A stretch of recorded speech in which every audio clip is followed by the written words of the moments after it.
Hello बच्चों, अब हम पढ़ेंगे एक जीन की वंशागति के अंतर्गत पढ़ेंगे क्या हम लोग अपूर्ण प्रभाविता, जिसे हम बोलते हैं इनकम्प्लीट डोमिनेंस। इसे मध्यवर्ती वंशागति बोलते हैं, इंटरमीडिएट इनहेरिटेंस भी बोलते हैं। कार्ल कोलेंस नामक वैज्ञानिक ने सर्वप्रथम अपूर्ण प्रभाविता की खोज किस पे किया था? गुलाब बास मिराबिली जलापा पर किया था। इसको फोरोक्लाक प्लांट भी बोलते हैं।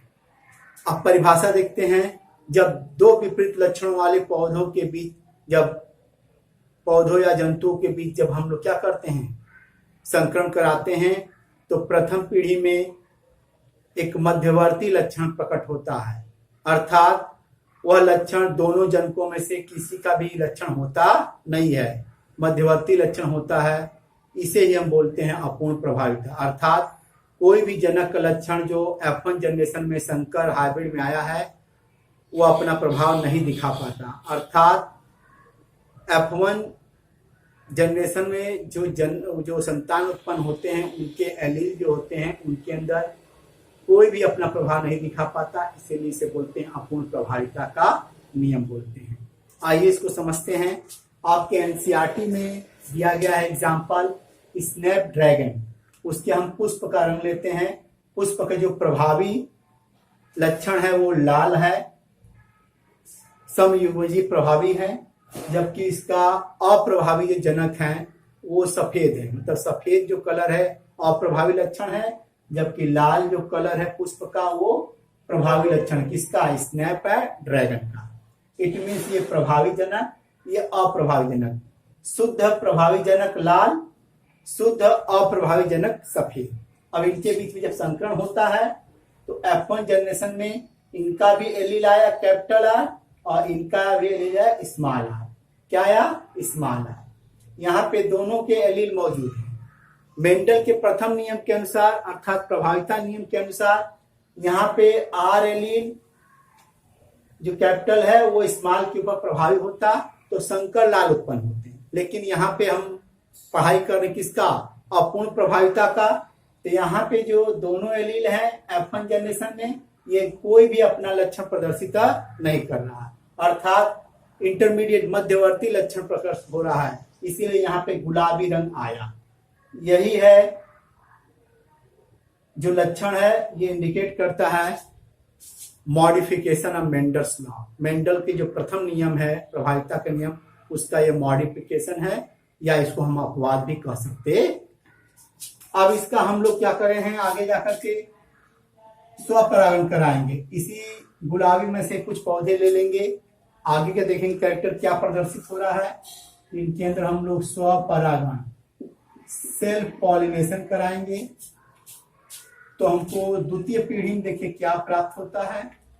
हम इसके एलील को ऊपर लिख देते हैं ऐसे, और इनके एलील को हम लोग इस साइड लिख देते हैं आपके। अब आपस में संकरण कराते हैं तो कैपिटल आर, इनका आपस में होगा कैपिटल आर स्मॉल आर, इनका आपस में होगा कैपिटल आर स्मॉल आर, इनका होगा तो स्मॉल आर। अब हम रिजल्ट देखते हैं। कैपिटल आर है तो यहाँ पे हम लोग क्या लिखेंगे? लाल पुष्प वाले पौधे।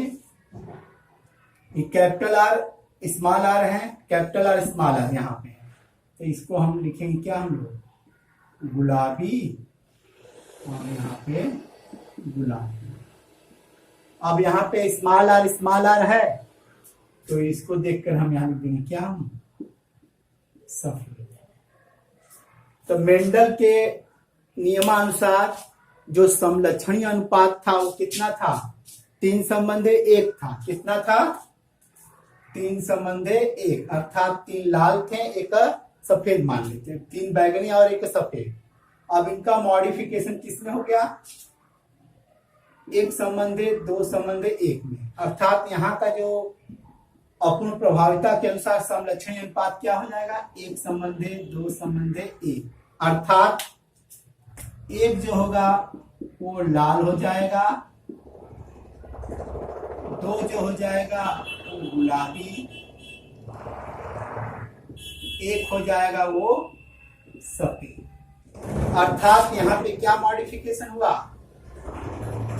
3:1 का 3:1 का किसमें बदला हुआ? एक संबंध दो संबंध एक में, अर्थात अपूर्ण प्रभाविता के अंदर समलक्षणी अनुपात कितना आता है, एक संबंध दो संबंध एक आता है। जबकि जीनी अनुपात कितना आएगा, वो एक संबंध दो संबंध एक, अर्थात एक बराबर कैपिटल आर, दो बराबर कैपिटल आर स्मॉल आर, एक बराबर स्मॉल आर स्मॉल आर। ये जो समजीनी अनुपात था वो मेंडल के अनुसार ही था, लेकिन जो समलक्षणी अनुपात था वो मेंडल के नियमानुसार नहीं था। ये है मॉडिफिकेशन ऑफ मेंडल्स लॉ, जो मेंडल के नियम का पालन नहीं करते। हेलो बच्चों, अब हम पढ़ेंगे एक जीन की वंशागति। इसके अंतर्गत एनसीईआरटी में एक टॉपिक दिया गया है, प्रभाविता नामक संकल्पना का स्पष्टीकरण। इसको समझने से पहले हम ये एनसीईआरटी में क्वेश्चन दिया है प्रभाविता क्या है, और दूसरा क्वेश्चन दिया है कुछ अलील प्रभावी होते हैं तथा कुछ अलील अप्रभावी होते हैं। इन प्रश्नों को जानने से पहले जान लें कि जीन का क्या कार्य है। जीन के अंदर कुछ सूचनाएं निहित होती हैं, किसके लिए, पर्टिकुलर कैरेक्टर के लिए। आइए देखते हैं। मान लीजिए कोई द्विगुणी जीव है, ट्वेन है, प्रत्येक जीन के अंदर, उनके प्रत्येक जीन में अंदर क्या दो एलील होंगे, या तो एलील एक समान होंगे या तो एलील असमान होंगे। एलील समान है तो उसे समयुग्मजी बोलेंगे, या तो ये प्रभावी समयुग्मजी होगा या तो अप्रभावी। यदि कैपिटल आर है तो ये पर्पल कलर के लिए या रेड कलर के लिए रिस्पॉन्सिबल होगा, जबकि स्मॉल आर है वो व्हाइट कलर के लिए रिस्पॉन्सिबल होगा। यहाँ देखिए असमान में, विषम युग्मनी में यहाँ केवल एक ही अलील अपने कैरेक्टर को प्रदर्शित कर पाता है, जबकि दूसरे अलील अपना गुण प्रदर्शित नहीं कर पाते। तो यहाँ पे एक अलील के भिन्नता कारण क्या है, जो स्मॉल आर अलील है उसके अंदर भिन्नता आ गई है। ऐसा क्यों, क्योंकि उसके अंदर कोई उत्परिवर्तन या परिवर्तन आ गया है, जिसके कारण उसका गुण क्या है, रूपांतरित हो गया है। अर्थात उसको स्मॉल आर को सफेद कैरेक्टर दर्शाना चाहिए, लेकिन उसके अंदर कुछ परिवर्तन आ जाने की वजह से वो अपने कैरेक्टर को रूपांतरित कर दिया है। अर्थात कैपिटल आर के प्रभाव में वो भी कैपिटल आर के प्रभाव में स्मॉल आर भी रेड कलर प्रोड्यूस कर रहा।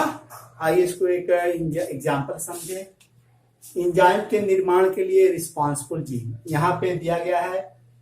कैपिटल आर स्मॉल आर मान लीजिए हेटेरोजाइगस स्टेज में है, इसके अंदर जो कैपिटल आर एलील है उसे हम बोलते हैं अरूपांतरित एलील, क्योंकि इसका मॉडिफिकेशन नहीं हुआ है, जबकि स्मॉल आर का मॉडिफिकेशन हुआ है।